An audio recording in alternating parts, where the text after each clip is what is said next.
नमस्कार, मैं हिमांशु कुमार। आप देख रहे हैं भारत लाइव। भोरे भोर में आप सभी का बहुत बहुत स्वागत है। एक ऐसा शो जिसका सुबह में आपको बेसब्री से इंतजार रहता है और आज आपके इंतजार का फल जो है वो मीठा होने वाला है। आपको बता दें कि जब से रालोसपा का विलय जीडी में हुआ है, नीतीश कुमार के तेवर जो है वो अब देखने लायक है। उन्हें कोई फर्क नहीं पड़ता कि मुकेश सहनी, तरन्नुम मांझी नाराज होते हैं या नहीं होते हैं। और इसको लेकर कहा जा रहा है कि अब चुनाव को लेकर भी नीतीश कुमार काफी कॉन्फिडेंट है और तैयारियां जो हैं वो चल रही हैं। बाबा, क्या कुछ है? नीतीश कुमार इतने कॉन्फिडेंट नजर आ रहे हैं, उन्हें कोई फर्क नहीं पड़ता कि कौन नाराज होता है। कहते हैं हमारे पास तो सीमित ताकत है। साथ ही साथ चुनाव को लेकर अब जेडीयू का मनोबल जो है बढ़ गया है और वो पूरी तैयारी के साथ उतरना चाहती है। क्या कुछ है आज? चलो एक बार फिर से अजनबी बन जाए हम दोनों जी। इसी के साथ शुरुआत आज भोरे भोर का। जैसा कि हिमांशु ने आप लोगों को बताया कि बिहार की राजनीति किसी अलग दिशा में जा रही है और बिहार की चर्चा जब करेंगे आप तो बंगाल अपने आप चला आता है, क्योंकि बंगाल में जहाँ एक तरफ अपनी पूरी शक्ति लगाई हुई है भारतीय जनता पार्टी, वहीं बिहार में नीतीश कुमार ने इस तरह के अलग अलग एक्ट कर दिए हैं कि सारा ध्यान जो है चुनाव से हट करके बिहार पर आ गया है कि बिहार में क्या होगा।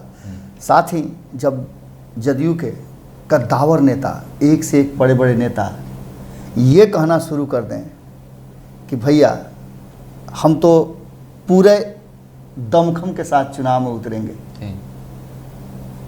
चुनाव की तैयारियां हो रही हैं, चर्चाएं चल रही हैं कि कभी भी चुनाव हो सकते हैं। इसके अलावे नीतीश कुमार जी अपने मन मिजाज के हिसाब से अपने अनुसार यदि मंत्रिमंडल का गठन करते हों, विस्तार करते हों, एमएलसी का मनोनयन करवाते हों और इन सब के ऊपर भारतीय जनता पार्टी चुप रहती हो, तो इससे अंदाज़ा लगाया जा सकता है। मैं उन लोगों की बात नहीं कर रहा हूँ हिमांशु, जो लोग मुखर होकर के नीतीश कुमार पर बोल रहे हैं, चाहे उनके पार्टी के लोग हों या फिर उनके गठबंधन के लोग हों।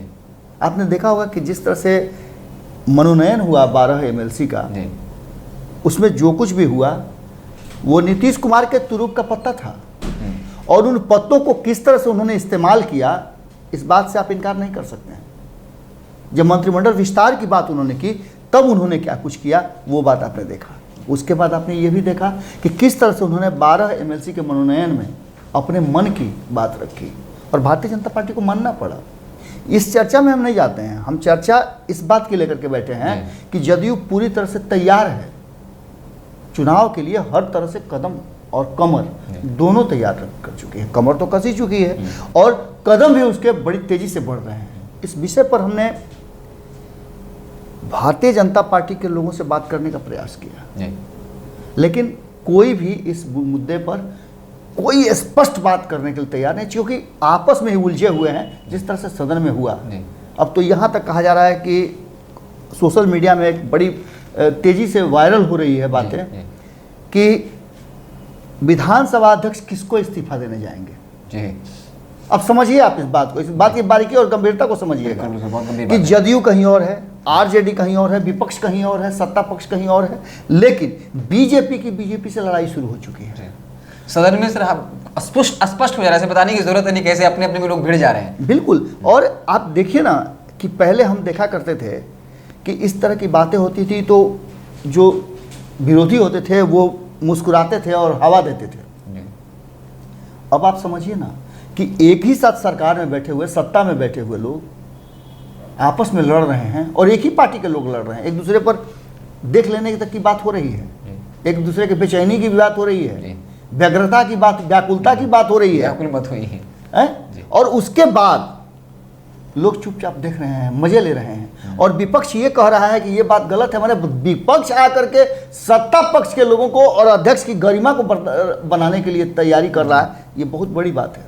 दूसरा सबसे महत्वपूर्ण बात कि इस जो चुनाव में मजबूती के साथ उतरने की बात है, उसको कहने से पहले ये भूमिका बहुत जरूरी थी। जी बिल्कुल।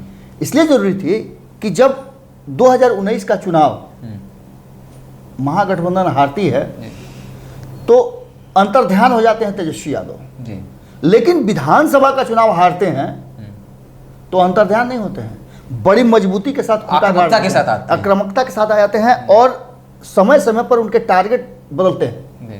शुरुआती लक्षण में जब नीतीश कुमार असहज रहते हैं तो उनके मंत्री पर अटैक होता है, उनके मंत्रियों पर अटैक होता जी। है। और जब जैसे ही सहज हो जाते हैं नीतीश कुमार, तो उन्हें लगता है कि ऑप्शन खुल गया, या तो मेरे साथ आने के लिए ये जी, सुगबुगाहट है, क्योंकि ये गोदी में खिलाने तक की बात कर रहे हैं, जी, और दूसरी तरफ ये भी है कि यदि मेरे साथ नहीं आते हैं तो चुनाव कराएंगे। जी, दोनों ही परिस्थिति में तेजस्वी यादव को लग रहा है, और शायद इसमें लालू प्रसाद का जो पूरा राजनीतिक समीकरण है, उनसे मिलने जुलने का, ये सब जी, नया, मतलब गुरु शिष्य वाली बात जानते ही आप।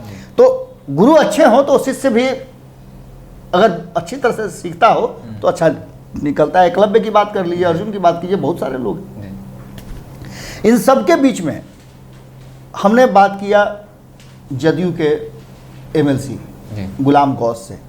हालांकि हम चाहते थे कि इस विषय पर हम बात करें गुलाम रसूल बलियावी से। जी, गुलाम रसूल बलियावी बहुत ज़्यादा व्यस्त हैं। उन्होंने साफ तौर पे एक बैठक करके स्पष्ट कर दिया है, और तब किया है जब भारतीय जनता पार्टी ने 2 चरण में अपने उम्मीदवारों की घोषणा कर दी है। जी, मैं बंगाल की बात कर रहा हूँ, जी, और बंगाल का असर बिहार पर होना है, ये बार बार बातें कही बिल्कुल, जा रही स्पष्ट हैं, है। और नज़र भी आ रहा है। अब तो नज़र आने लगा है कि नीतीश कुमार, हम कल ही बता रहे थे, आपको भी याद होगा जी। और भारत लाइव के दर्शकों को तो याद होगा ही, कि नीतीश कुमार जी मौके का इंतजार करते हैं और सही समय पर सही चोट से स्ट्राइक करते हैं, जी, समझे। जी। अगर सारी गोटियां आपने पिला ली है तो क्वीन को कवर कर लीजिएगा, तभी जीत पाइएगा। जी। और क्वीन कवर में कभी कभी आप देखते होइएगा कि कवर करना बड़ा मुश्किल होता है। क्वीन तो पिल जाती है, लेकिन उसके बाद वाली गोटी जो है बार बार आपको परेशान करती है। नीतीश कुमार उसी का इंतजार करते हैं कि कौन सी गोटी जाकर के एकदम जो पॉट है जहां गोटी को डंप करना है क्वीन के बाद, उस गोटी को पहले से वहां ले जाकर रख देते हैं, जी, और क्वीन जैसे ही जाती है उसको पॉट कर देते हैं, यानी कि क्वीन कवर हो गया। जी। बिल्कुल उसी अंदाज में उन्होंने बंगाल चुनाव, इधर भारतीय जनता पार्टी व्यस्त है, बिहार में आपस में चल रहा है कि कौन एमएलसी बनेगा, कौन कहाँ जाएगा, और इन सब बातों के बीच में वो पूरी एग्रेसिव होकर के अपनी रणनीति और राजनीति दोनों को करते हैं। आपने बताया शुरू में ही कि उपेंद्र कुशवाहा के आने के बाद बहुत सारी चीज़ें बदली हैं। मुझे तो सूत्रों ने यहाँ तक बताया है, कुछ गुप्त सूत्रों की बात मैं बता रहा हूँ, बड़ी खबर है, हो सकता है इस पर आप खबर भी करें, कि गुप्त सूत्र बता रहे हैं कि शिक्षा मंत्री से भी ऊपर की बात चल रही है। अच्छा, मतलब पहले तो शिक्षा मंत्री की बात चल रही बिल्कुल, कहा यह जा रहा है, और हो सकता है कि ये पुष्ट खबर हो, कहा यह जा रहा है कि एक और उप मुख्यमंत्री बन सकते हैं। अच्छा, और वो नाम होगा उपेंद्र कुशवाहा का। आप चौंक रहे हैं, मुझे लग रहा है कि आप भी चौंक रहे जी, हैं, जी। लेकिन ये खबर हमारे तक पहुंच चुकी है, और हो सकता है कि ये खबर पुष्ट भी हो जाए, क्योंकि इस तरह की खबरें नीतीश कुमार चौंकाने वाली करते रहते हैं। एक बार फिर से उन्होंने चौंकाने का प्लान बना लिया, जिस तरह से वो चौंकाने का प्लान बना लिया है कि किस तरह से आपने देखा होगा कि वो अगला स्टेप लिए हैं। सीधी तौर पे 200 से ऊपर सीटों का घोषणा कर दिया, 294 वाली विधानसभा सीट के लिए 200 सीटों की घोषणा हो चुकी है। इसमें भारतीय जनता पार्टी ने जदयू को बाहर रखा है। जी, अब आगे के स्टेप में आप समझिए, और इसके साथ एक बहुत इंपॉर्टेंट बात है, मैं गुलाम गौस और गुलाम रसूल बलियावी की बात इसलिए कर रहा था कि गुलाम रसूल बलियावी वहाँ के प्रभारी हैं बंगाल के, एक अल्पसंख्यक समाज से आते हैं। 70 से 80 सीटों पर लड़ने का उन्होंने घोषणा किया था, जिस पर वो अभी भी अड़े हुए हैं। और उन्होंने कल ही एक बयान जारी किया है, उनके सोशल मीडिया प्रोफाइल पे हमने देखा है कि उनके बयान में साफ तौर पे लिखा हुआ है कि हम बड़ी मजबूती के साथ चुनाव लड़ेंगे और यहाँ परिणाम देंगे, एक्ट हमारा जो होगा वो स्ट्राइक करेगा। और बाकायदा बाबा एक टीएमसी के विधायक हैं जी, विधायक रहते हुए बाकायदा उन्होंने जो है जेडीयू ज्वाइन किया है पश्चिम बंगाल में, ये जी, जेडीयू की उपलब्धि भी जी है। जी जी, तो ये तो एक बड़ी बात हो गई। दूसरी सबसे महत्वपूर्ण बात है कि अल्पसंख्यक समाज के लोगों को, लगभग आधा दर्जन से ज़्यादा लोगों को बीजेपी ने टिकट दिया है, उम्मीदवारी दी है। ये एक बड़ी बात हो जाती है। और इन सब के बीच अभी तक आपने देखा होगा कि जितनी भी बातें हो रही हैं, हमने गुलाम रसूल बलियावी से बात करने का भी प्रयास किया, उनकी व्यस्तता थी, साफ तौर पे उनसे नहीं, लेकिन गुलाम गौस से जो हमारी बातचीत हुई तो उन्होंने साफ तौर पे कहा कि बाबा ऐसा है कि हमारा जो समझौता है वो बिहार तक है, जी, बंगाल में सभी स्वतंत्र हैं अपने अपने तरह से एक्ट करने का, चुनाव लड़ने के लिए। हम इस बात को मानते हैं, राजनीति में संभावनाएं और चीज़ें अलग अलग होती हैं, इसीलिए हमने शुरू में कहा था कि चलो एक बार फिर से अजनबी बन जाए हम जब। और ये खेल जो है राजनीतिक लोग खेलते हैं, इन्हें समझ में आता है कि जनता इन बातों को नहीं समझती है और बहुत हद तक इन बातों को आप चुनाव परिणाम में देख भी सकते हैं। क्योंकि आप देखते हुए परिणाम में हम इस बात को नहीं देखते हैं कि हमारे देश में, हमारे राज्य में, हमारे और सब चीज़ों में क्या हो रहा है। बहुत सारे लोग हैं जो देखते भी हैं, लेकिन अधिकतर इसको प्रभावित करती है या तो संप्रदाय, जाति या फिर स्थान। इन सब चीज़ों को लेकर के बिहार का एक बड़ा हिस्सा जो है, बिहार में एक बड़ा कुनबा जो है वो बंगाल के चुनाव को प्रभावित करता है। हमने बताया था कि ऐसे करीब आधा दर्जन जिले हैं जिन जिलों में बिहार के लोग प्रवास करते हैं, वहाँ काम करते हैं, वहाँ बस भी गए हैं और वो लोग प्रभावित करते हैं। मेन टारगेट उन्हीं पर है। 1.5 करोड़ जनसंख्या हिंदी भाषी की, बिल्कुल, इसमें बहुत बिहारी भी ज़्यादा ऐसे 30 से 40 विधानसभा क्षेत्र हैं जिसको प्रभावित करते हैं ये हिंदी पट्टी के लोग, जिसमें अधिकतर बिहार के लोग हैं। और बिहार के लोग जब करते हैं तो आप समझ सकते हैं कि मेन जो मुद्दा कहाँ है। जिस तरह से आपने देखा होगा कि तेजस्वी यादव ने साफ तौर पे चुनाव लड़ने से इनकार करते हुए ममता बनर्जी को अपना पूरा समर्थन दे दिया है।